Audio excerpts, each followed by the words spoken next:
lies. Look me in the face, tell me that you love me, even if it's fake.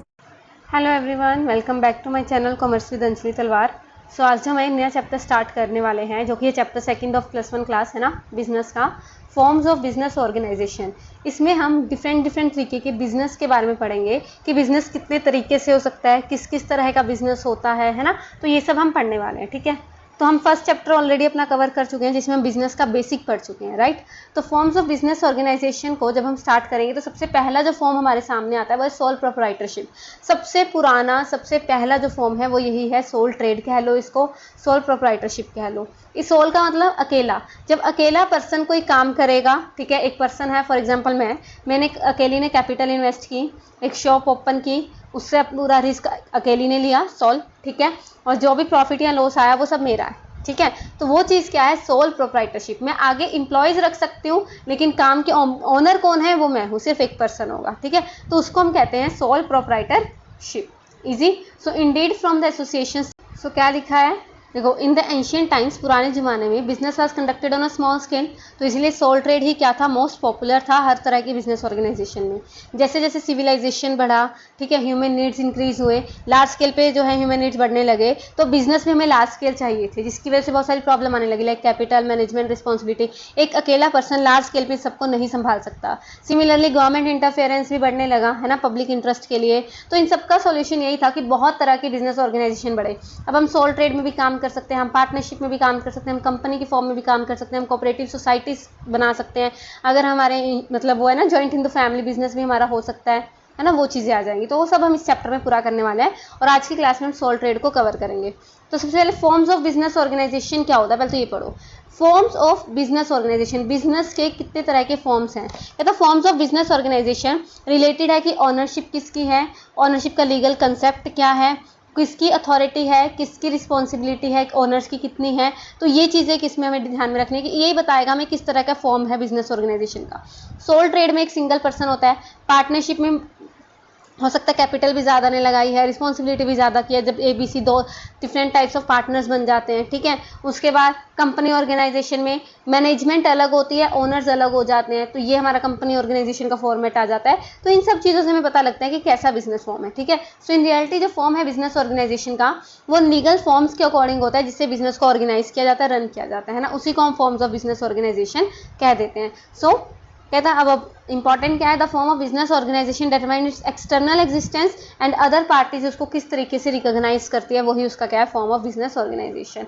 तो हमें पता है बहुत तरह के फॉर्म्स ऑफ बिजनेस ऑर्गेनाइजेशन है, on the basis of ownership also, है ना।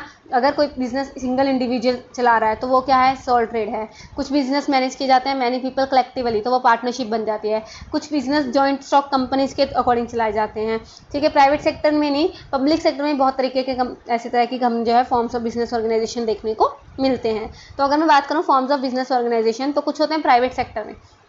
प्राइवेट सेक्टर में मतलब जिसकी जो ओनरशिप है वो प्राइवेट लोगों के हाथ में है, गवर्नमेंट के हाथ में नहीं है। तो उसमें कौन कौन आ जाता है, नॉन इनकॉर्पोरेटेड और इनकॉर्पोरेटेड। अब ये समझो, नॉन इनकॉर्पोरेटेड जिसको लॉ में रजिस्टर करवाना कंपलसरी नहीं है, और इनकॉर्पोरेटेड जिसको लॉ में रजिस्टर करवाना कंपलसरी, जैसे कंपनी होगी, है ना। तो नॉन इनकॉर्पोरेटेड में क्या आ गया, सोल ट्रेड आ गया, मैंने दुकान खोल लिया, मुझे लॉ में रजिस्टर करवाने की जरूरत नहीं है। Joint in the family business चल रहा है, वो भी नॉन इनकॉर्पोरेटेड का पार्ट है।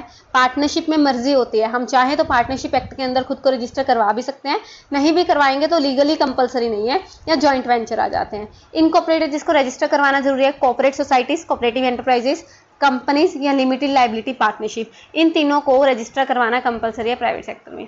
सेम ऐसे होता है पब्लिक सेक्टर। पब्लिक सेक्टर में भी दो है, नॉन इनकॉर्पोरेटेड और इनकॉर्पोरेटेड।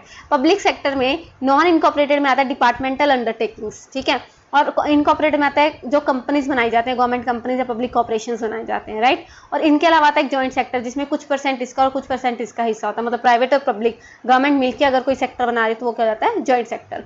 तो आज का शुरू करते हैं। आज हमारा है सोल ट्रेड। सोल ट्रेड या सोल प्रोप्राइटरशिप इसी को कहते हैं। कहता है ओल्डेस्ट फॉर्म है बिजनेस ऑर्गेनाइजेशन का। Present day forms of business organisation की बात करें तो इस यही बेस है, मतलब ऐसे ही बिजनेस स्टार्ट हुआ था, बाकी सारे बिजनेस इसी के बेस पे बने, क्योंकि इसकी लिमिटेशंस हुई तो पार्टनरशिप आया, पार्टनरशिप की लिमिटेशन हुई तो कंपनीज आई, है ना। तो ये चीजें चलती रही हैं। सो कहता this is popular not only in India but in foreign countries also. With the passage of time human needs increase, civilisation बढ़ा, जिसकी वजह से बाकी जो है फॉर्म्स ऑफ बिजनेस ऑर्गेनाइजेशन भी आए, है ना। तो ये चीज आ जाएगी। तो सोल ट्रेड का मीनिंग है क्या है, जिसमें सिंगल पर्सन काम करेगा। देखो, sole trade is that form of business organisation which is established by a single individual. He invest the necessary capital, उसको मैनेज करता है, खुद को डायरेक्ट करता है कि कैसे यूज करना है, उसको रिस्पॉन्सिबली काम करना है, कि जो भी प्रॉफिट लॉस होगा वो खुद उसके लिए क्या होगा, रिस्पॉन्सिबल होगा, किसी और पे वो ब्लेम नहीं कर सकता। ठीक है, तो उसी बिजनेसमैन को हम क्या कह देते हैं, सोल ट्रेडर, और उस ट्रेड को हम क्या कहते हैं, सोल ट्रेड कहते हैं। ठीक है, तो सोल ट्रेड का मतलब सिंगल इंडिविजुअल से नहीं है कि सारी एक्टिविटीज वो खुद ही करेगा, किसी और की हेल्प ही नहीं ले सकता। वो आगे इंप्लॉयज रख सकता है, समझ रहे हो। सिर्फ ऑनरशिप है कि ऑनरशिप उसकी अकेले की रहेगी, आगे वो मतलब डिसीजन उसके खुद के रहेंगे, लेकिन वो बाकियों की हेल्प ले सकता है। एज इंप्लॉयज वो बाकियों को रख सकता है ना। तो वो चीज आ सकती है कि वो अपॉइंट कर सकता है इंप्लॉयज को, लेकिन जो फाइनल रिस्पॉन्सिबिलिटी है कि प्रॉफिट होगा लॉस होगा वो सोल ट्रेडर पे ही डिपेंड होगा। अदर थिंग्स क्या है रिलेटेड टू कैपिटल, की कैपिटल वो लगाएगा, खुद सारी कैपिटल लगाएगा, कोई भी और पार्टनर इसका नहीं होगा, है ना। तो वो चीज आ जाएगी, वो लोन वगैरह ले सकता है। ठीक है, सो सोल ट्रेड की डेफिनेशन क्या है, कहता है according to doctor John A Shubin, under the sole proprietorship form of organisation एक सिंगल इंडिविजुअल ऑर्गेनाइज करेगा, has title to and operate the business in his own name. ठीक है, तो ये चीजें क्या है, सोल ट्रेड। फीचर्स क्या है, देखो बहुत इजी है। सबसे पहले तो इंडिविजुअल ओनरशिप, वही हमने पढ़ा कि एक सिंगल पर्सन होगा जो कैपिटल लगाएगा, तो ओनरशिप, ओनर कौन हुआ, वो सिंगल पर्सन ही क्या हुआ, ओनर हुआ। The first important characteristics of sole trade is that owned by one individual, जिसका मतलब है सारा ओनर सोल ओनर होगा, एसेट्स का और सारे बिजनेसेस का, जितने भी रिसोर्सेज है उसका।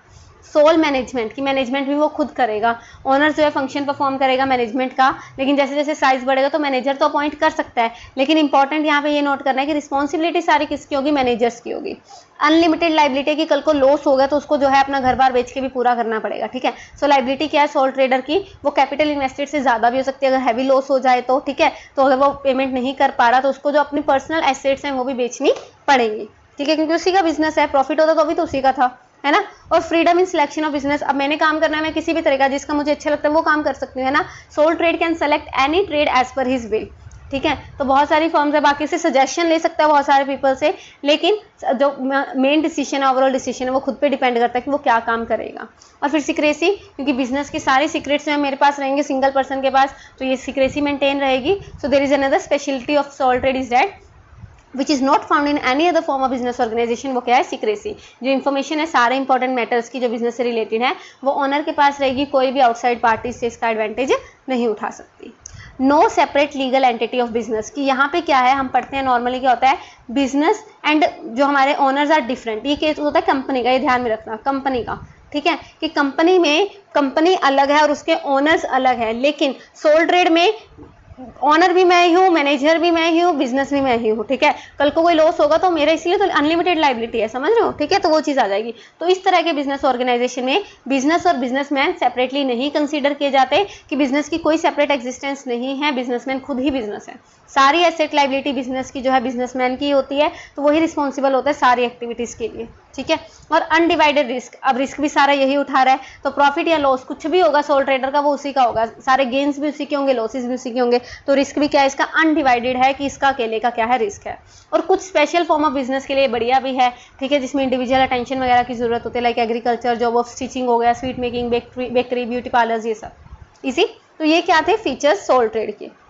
अब आते हैं इसके फायदे क्या है। देखो मेरिट्स क्या है सोल ट्रेड के, क्विक डिसीजन। अब मुझे पता है मैंने अपनी दुकान के लिए कोई डिसीजन लेना, मिनट में ले लूंगी, है ना। मुझे किसी से सलाह नहीं करनी है, पार्टनरशिप में तो सारे पार्टनर से पूछना पड़ेगा, कंपनी में पूरी मीटिंग्स होती हैं। तो सोल ट्रेड का ये फायदा है कि sole trader runs the entire trade single handedly and he does not need to consult anybody. So benefit जो है बिजनेस का, वो क्विक डिसीजन का बेनिफिट इसको मिलता है।